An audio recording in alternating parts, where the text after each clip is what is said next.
and a warm welcome to Kimeno. My name is Hlengiwe Motaung. It's great to be back from a 3-week recess, and as always, thank you for joining me. All right, let's get into it. So the past few weeks have been filled with epiphanies and reflections as I studied on this very complex and yet liberating topic. On this episode, I talk about boundaries. In their best-selling book titled Boundaries, Drs. Henry Cloud and John Townsend unpack the laws of boundaries, and that's where we'll be getting our Kimeno from. Personal boundaries are defined as the limits and rules we set for ourselves and others within relationships. Let me break it down.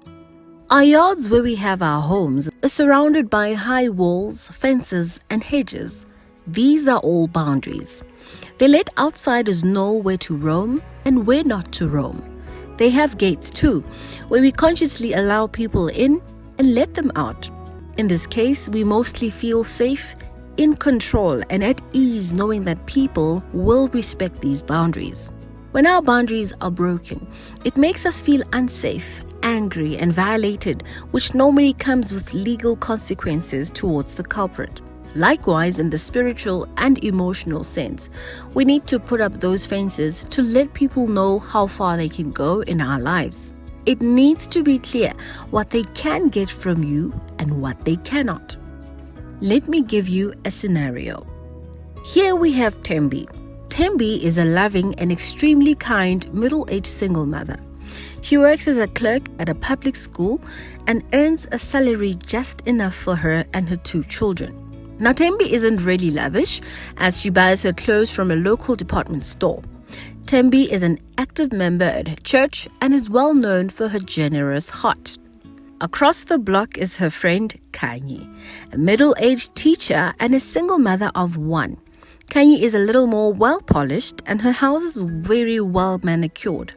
She spends a little bit more than what she saves just so she can keep up with her colleagues at work, and that often leaves her finances under strain. On a certain day, Kanye's son Temba wins a football competition to travel abroad, which could potentially land him his football career. Unfortunately, the young high school boy needed new soccer boots to impress potential sponsors. Who none other than my friend Tembi would help, Kanye thought to herself. She picked up her phone and dialed her number. My dear friend, I'm in deep need of your help. I couldn't think of anyone else. What's wrong, Kanye? Is everything okay? Temba won an overseas football trip that could grant him a sponsorship and has to leave next week. The problem is, he needs a new pair of soccer boots and it's the middle of the month and his dad hasn't sent money in a while. And I just don't know what I'm going to do, Tembi, she cried. Oh no, Kanye, don't worry, Sissy. I'll see what I can do. The boy is definitely going on this trip. Long story cut short, Tembi uses the money she had started saving towards her son's university tuition to get Kanye's son his soccer boots, clothes for the cold Europe weather, and some essentials. Oh, my dear friend, I knew I could always count on you. You're a lifesaver. What can I do without you? Said Kanye. Sounds familiar? On that very moment, Kanye's phone beeped. It was a bank notification. Oh, look, what a pleasant surprise. My tax returns are here. I'm definitely getting myself that LV belt, she said excitedly. Tembi's heart sank. She fumed internally with disbelief that Kanye never bothered to reimburse her. And with resentment, she slowly walked away. This happened over time, and when the time came for Tembi's son to go to university, she had to scrape and take extra jobs for them to make it. This is how many of us go about, just like Tembi, trying to please everyone we come across. You say yes and commit to things you don't really want to do, just because you fear being shamed or being seen as mean and selfish. You have overstretched yourself that the people around you perceive you as the savior to all their problems. But these acts of kindness have left you with nothing but a burdened heart, resentment from non-reciprocated love, and financial shambles.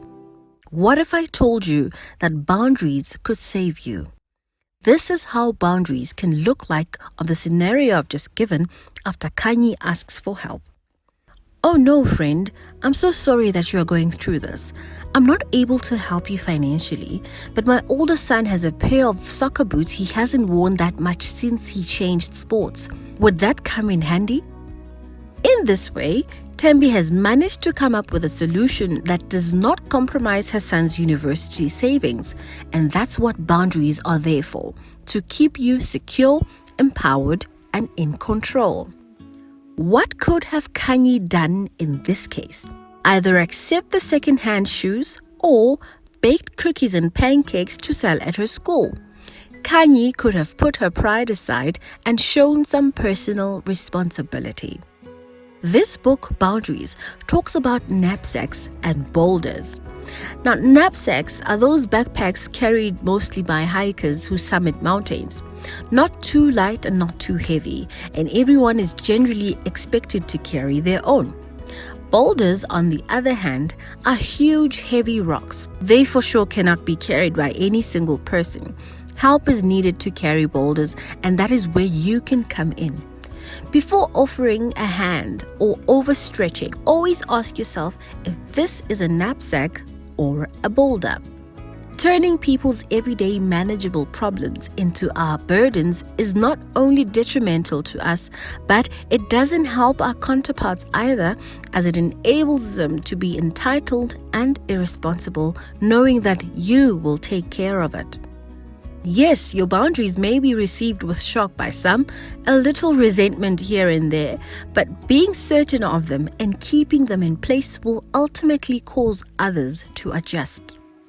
There are different types of boundaries, such as physical boundaries, emotional boundaries, time boundaries, intellectual boundaries, and etc. And the book Boundaries is a great guide on how to set them, and I totally recommend that you go out and read it, as it carries more gems than I've mentioned. I give you the guarantee that setting boundaries will leave you feeling secure, empowered, and fulfilled. Before I close, here's another point to chew on. Should you feel that you need assistance, remember to also ask yourself if it's a boulder or a knapsack. We've come to the end of the segment.